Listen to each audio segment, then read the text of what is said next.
I served on that committee, and villagers kept telling us that in the middle of the night, helicopters piloted by white people kept landing and offloading guns, and all kinds of things, and money to these people. Now, so guys, Trump is out for Nigeria, but I tell you, it's for the good of this country. So this prof, who one time sat over a security committee, has come out to make some shocking revelation.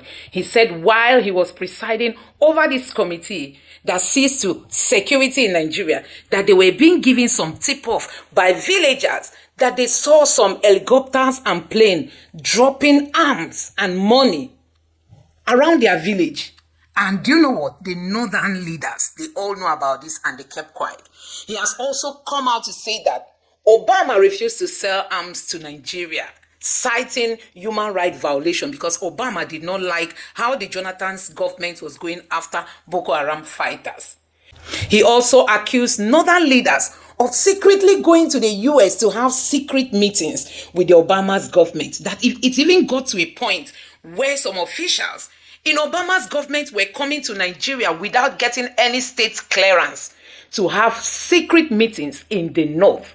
That it got so bad and it was obvious that Obama has a hand in Boko Haram existence in Nigeria. So guys, you need to listen to what this prof said. Honestly, it is so irritating to hear this kind of information that even the north knew about this, the northerners.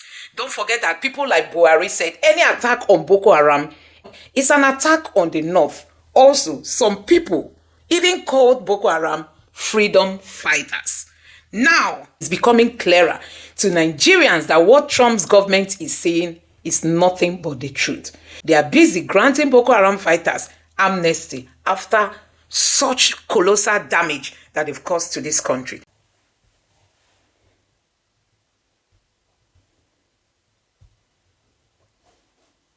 I served on that committee, and villagers kept telling us that in the middle of the night, helicopters piloted by white people kept landing and offloading guns, and all kinds of things, and money to these people. Now, villagers they don't even know who these white people are, and they have no reason to lie to us. Now, we made a mistake. When I said some of us on the Boko Haram committee made a mistake. We thought it was the French that were doing this. Now we have an American congressman said, no, it was the Americans who were doing this. And when you then add that to the Obama administration refusing to sell weapons to us, to Nigeria, on the grounds that we had human rights violations in the way we were dealing with Boko Haram, not in the way we were dealing with ordinary Nigerians where there were no security issues. Then we got a plane that was going to go and buy weapons in South Africa. Someone tipped off the South Africans. It wasn't a Nigerian who tipped off the South Africans. Who tipped off the South Africans? You have to come to a conclusion that it has to be a power that had access to information and that was able to do that. No, please, I just wanted to ask something. Did the villagers identify the people dropping the weapons as Americans? That's just all I want to ask. Did the villagers also tell you that, they were Americans, they spoke English? I just want to identify that, sir. Did the villagers also identify them as Americans? I just told you. Now, Rufai, if you are not going to listen to me, I will stop talking so you can continue doing the talking. I have said so. I said the villagers knew these were white people. And I said we who were on that committee made the mistake of thinking they were French. But now it is an American congressman who's telling us that it was the Americans who did this. And you're asking me whether the villagers told us they were American. The villagers who don't know French from Americans, from British, they just knew that these were white people. Right. And then they not only did that, they also penetrated our armed forces, because as behind the scene, our boys will tell us that there were times when they will have Boko Haram people in the sight of their guns, and they will now ask their headquarters for permission to open fire, only for their superior officers to tell them to pull back and not open fire. That shows the extent to which there was penetration and destabilization of our own security forces. Now, who will do this? Who will destabilize our security forces? There were Nigerians also who were involved. And this is where I'm going to be careful. I'm not going to mention names, but people who were going to the United States, who were leading delegations to the United States during this period. Our ambassador there, unfortunately, is dead now, but he wrote reports about the activities of these Nigerians, some of them governors, who were involved with the State Department and who were also involved with the White House and what they were doing. Now, who were the people who organized trips for Hillary Clinton and Kerry? Who will ignore Abuja and fly over Abuja to go and hold meetings with political operatives in parts of Nigeria without clearance with our own Aso Rock and our own foreign office? Hillary Clinton and were American officials. Prof, can I have a follow-up? Yes. Prof, and I have a right to ask questions as a journalist, because yes, I don't have a dog in this fight. I just want the truth. That's just it. And neither do I. And my point is, let us investigate. But I also want facts. And that's why I deliberately did ask you that question. When you say you are putting 2 and 2 together, you must be able to give an empirical, tedious link. That's just my point. That's why I asked you that question pointedly. Did the villagers say the people they saw were Americans? And you said no, they said they saw white people. My second question is, who are the Nigerians? And what did that report say about them and what they were doing in the White House? And why did that report not come to light? Because, in all fairness, Prof, it's unfair for us to come here and say we don't want to mention names for a Boko Haram insurgency that has killed a lot of people. It's very unfair to the memories of our troops that are dead and people that are dying and lives have been destroyed. So if that report was out, why didn't that report get out there so that we can see the facts in that report written? And what are the names of these people that were meeting this top American hierarchy? And what are also the names of those people that infiltrated the military and that said our troops should not shoot at this Boko Haram? We just want facts. I don't have a dog in this fight. I just want facts as a journalist. And we have a right to what facts are and the truth is. That's why I asked my question, Prof. So I don't have a bull, I don't have a dog in this fight. I'm just after the facts. Rufai, I agree with you. Neither do I. I also don't have a dog in this fight. I'm just a Nigerian, just like you. Now, if you take the newspapers during the period when Jonathan was in power, you will find the names and pictures of Nigerians in high places who were visiting Washington, pictures taken in the White House, pictures taken in the State Department. You will find those pictures. They are not hidden. And I cannot now go and look for those newspapers and hold up the newspapers, but those pictures are there. And in any case, if you Google Nigerians visiting Washington, governors, they are not unknown people, governors. And some of them are in the Senate, some of them are even who are occupying higher offices, who were visiting Washington. Not twice. Those pictures are available. So they are not top secret. It's not really, and I'm not really, if I'm going to write a case, then I will go and look for those pictures. and look for those reports. All right, thank you so much, Prof. And first of all, let me start by saying congratulations on your recent appointment as chairman of the Governing Council of the Nigerian Institute of International Affairs. Congratulations. But let me ask you, just as we probe further with regards to the funding, recall that in a recent interview with another news station, international news station, the Chief of Defence Staff had actually said that they believe that there was some complicity with some international organizations. He wasn't just able to identify. What he had said was that some non-governmental organizations, because their findings revealed that some of these captured Boko Haram insurgents had foreign currencies on them. He questioned how they could, where they got their training from, how he had been sustained for many years. And even though there had been talks around local funders, there were also now implications of foreign funders. So that's just something to consider. I'd like to hear your thoughts on that. And then, in the event that it is found out, because a call for investigation has been made, that this allegation, it's an allegation currently by the congressman, but they should investigate further to understand what really happened.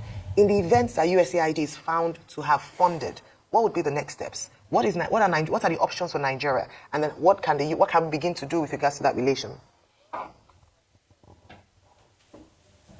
Thank you, Ayo. Look, in this murky world of intelligence, secret service, what have you, you will never get to the truth unless documents are declassified. That's what is called deep state operations. All I can tell you is, when I was serving on that Boko Haram committee, there were things we were told, which I even found alarming. But as I said, my focus was on the French, because it is the French that have had this tradition of trying to destabilize Nigeria. Dollars that were found on these Boko Haram people. There was an episode where a helicopter crashed in one of these northern states. And it was plenty of dollars that were scattered all over the place. Now, that doesn't mean that was the Americans who were on that plane, because there are so many organizations who use the dollar. And I will not be surprised if various security or intelligence organizations or people who are involved in all these dark shade operations will use the dollar to cover their tracks and so on. So it does not mean, and that's why I didn't jump immediately that it's the Americans who were up to this until this congressman said it. Now, if I'm not going to believe the congressman about operations, and this is a congressman who has access to their own data, he may have his own motive for what he's saying and for what he's doing and for why he's saying this. But if I'm not going to believe him, and on the grounds of that, we then end up with, we don't know. Well, if we don't know,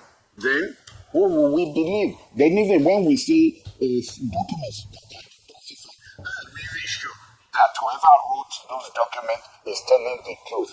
You see, we are not going to get 100% certainty when you are dealing with intelligence operatives and what they are putting down on paper, some trying to cover their tracks, some trying to implicate the others. As regards to your question, what do we do now? Believe me, and this is the most depressing part of this, there is nothing we can do.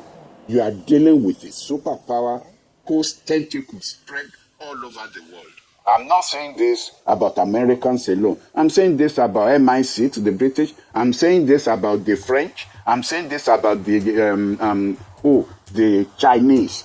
All these are superpowers whose tentacles are global and spread all over the world. There's nothing you can do about them. You put out one candle. Do you know how many candles that there are? How many of them are operating? Is the one that you know that you focus on, but there are others, many others. Earlier on, they were talking about Chile. What happened to Allende in Chile? Now, even right now, as we are talking, Venezuela is still the target of, the deep state, American deep state operations in Latin America. And if you are not careful, don't believe that, when, what's his name, Trump decides to target a particular country, he will only do it on the pages of the newspaper. They are not talking about the CIA. So if you shut down the operations of USAID, The CIA is there. The National Security Agency is there. They are all involved. All intertwined in this situation. Destabilizing countries. Yes. Good morning, Prof. This is Anthony Yes. Taylor here. Good morning, Yes. Prof. Good morning, Prof. Yeah, good morning. As you teach us international relations, we look at interest and influence, and then we try to tie that and deduce a lot of things. You know, the cardinal points: interest and influence. For the purpose of viewers, what is the interest of superpowers, be it the USA, be it France, or any other white or any other color country, to finance Boko Haram? Let's have a sort of theoretical approach on it. What is their interest to finance Boko Haram? I believe it is Nigeria that they are trying to destabilize and use any agency that comes or that they can create. You know, in I attended a conference once in Washington, and it came up that no country in the global north wants a black country to become a superpower because it will affect the domestic Dynamic. racial conundrum that they themselves are facing. It happened to Nkrumah and Nigeria.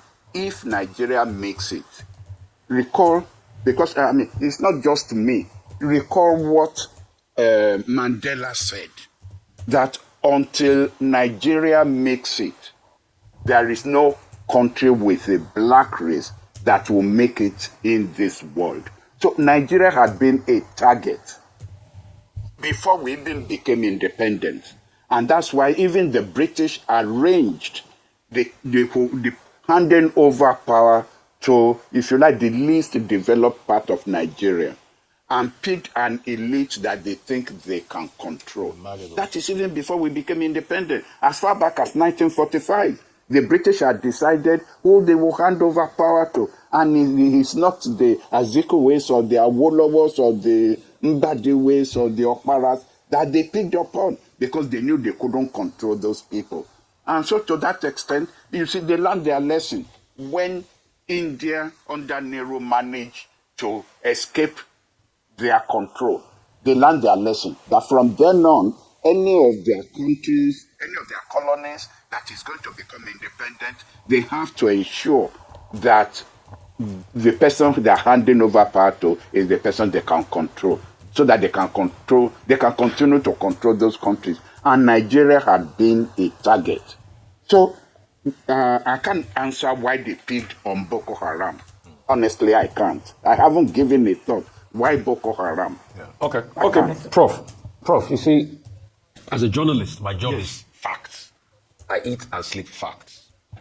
Again, I've gone through the newspaper article of the 12 governors in the north that went to America, and they talked about how they were going to, get more aid for development of their region and all of that. This was, in fact, some of the key personnel that are part of the governors then are in higher positions today in the country. I'm happy you made mention of the Salvador Allende case.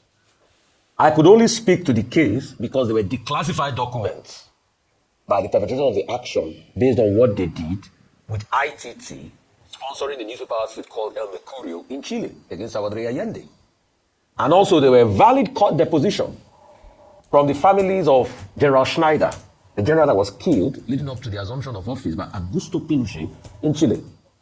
I have facts to that.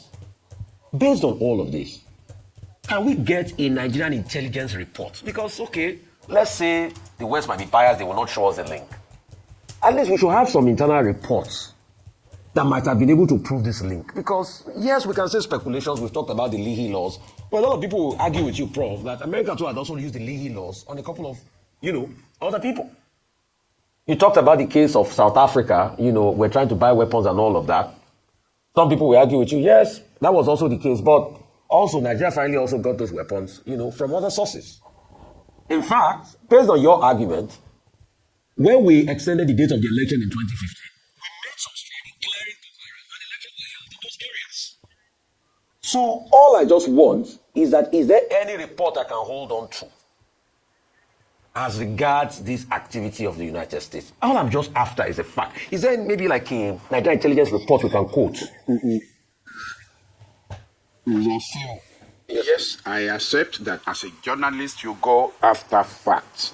As a scholar, I'm also interested in getting my hands on facts. However, the theory of rational thinking means in the absence of facts, when you are dealing with intelligence operations, you can make deduction. And from those deductions, you can come to conclusions that even you will come to while you are dealing with facts. I think that is the difference between you and I. During this period, the northern governors were not talking only about getting aid for development. They were even accusing Jonathan of the one who was, for his own electoral purposes, right, building up Boko Haram. Yes. They were making that kind of, allegations. All right. And, one knows. Right. And at the end of the day, Jonathan got a security organization from South Africa, all right, who almost fought Boko Haram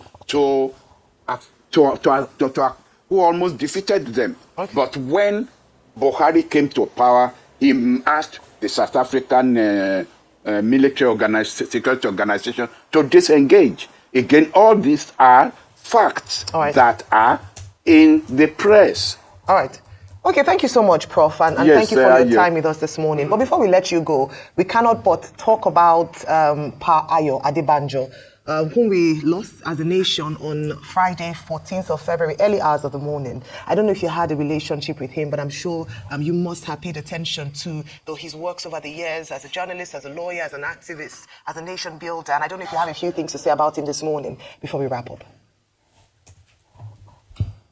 Oh, thank you. Oh, yes, of course, I had a relationship with Pa Ayo Adebanjo, a fighter, a warrior to the end. He's a man who didn't mince words. And if you are going to a battle, that's the kind of a person you want on your side.